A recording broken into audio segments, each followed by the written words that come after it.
January 31, 2000. The sun was setting over the Pacific Ocean as Alaska Airlines Flight 261 prepared to depart from Puerto Vallarta, Mexico. It was supposed to be a calm, simple flight to Seattle, with a short stop in San Francisco. Inside the McDonnell Douglas MD-83 were 88 people, families, couples, and business travelers. At the controls sat Captain Ted Thompson and First Officer Bill Tansky, both highly experienced, calm, and respected pilots. As the jet climbed through the golden evening sky, the world below glowed orange and peaceful. Passengers laughed, ordered drinks, opened books, and stared out over the endless ocean. Everything felt normal, the kind of flight where no one thinks twice about safety. But at 4:09 p.m., the pilots felt something strange. A vibration somewhere in the tail. The horizontal stabilizer, the part that controls the plane's nose up or down, wasn't responding correctly. "Ted, the trim's jammed," said First Officer Tansky. The captain tried again. Nothing moved. They radioed Los Angeles Center. "We have a jammed stabilizer. We're troubleshooting." Still calm, still in control. No panic, not yet. Over the next 10 minutes they tried everything: manual trim, autopilot, hydraulic checks. But nothing worked. The nose of the aircraft started to dip slightly. The pilots fought to keep it level, their voices calm, but their hands tight on the controls. Then suddenly, at 4:19 p.m., the stabilizer broke free. The nose of the aircraft jerked violently upward, then downward. The entire jet began to pitch and roll. Alarms screamed through the cockpit. "Ted, what's happening?" "Hang on." The MD-83 flipped completely upside down, falling thousands of feet toward the Pacific Ocean. Passengers screamed as gravity vanished. Objects flew through the cabin. People prayed, cried, held hands, and somehow, the pilots did the impossible. They stabilized the aircraft, upside down, at 17,000 feet. Captain Thompson's calm voice came over the radio. "Los Angeles Center, Alaska 261. We're in a dive here, and we're inverted." The controller's voice trembled. "Understand, you're inverted?" "Yes, sir.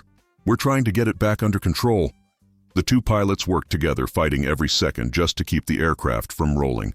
Their training, their focus, their courage, everything was being tested. For 3 more minutes, the crew held the airplane in a fragile balance.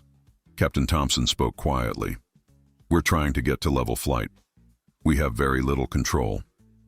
In the cabin, people clung to each other, whispering prayers over the roaring engines. But deep inside the tail, a single part was breaking apart. The jack screw, a metal bolt that controlled the stabilizer's movement. It had worn out over time, its threads stripped completely. Each vibration, each second of flight, tore it further apart. At 4:22 p.m., it snapped. The stabilizer slammed into full nose-down position. The jet pitched violently forward.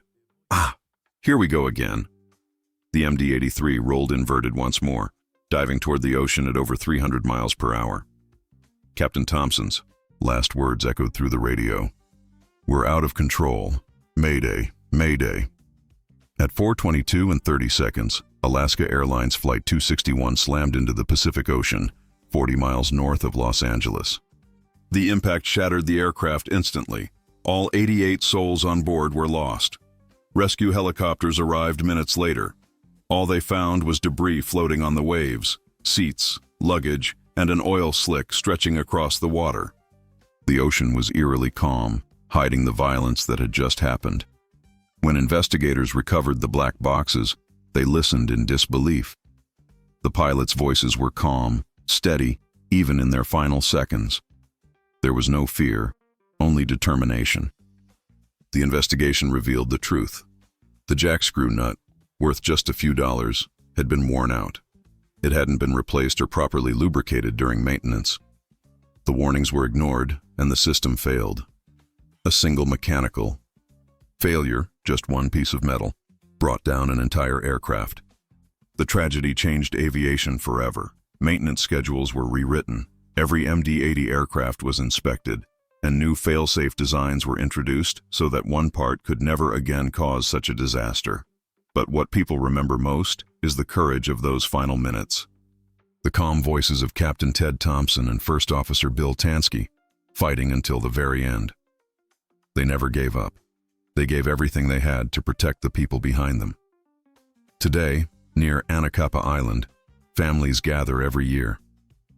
They leave flowers, notes, and candles floating on the ocean. The waves carry them gently across the same waters where Flight 261 disappeared. And every time a pilot hears that calm voice in their headset say, "Terrain, pull up," they remember the lesson written in those final minutes of Flight 261. Because courage isn't the absence of fear. It's fighting for every second you have, even when the sky itself turns against you.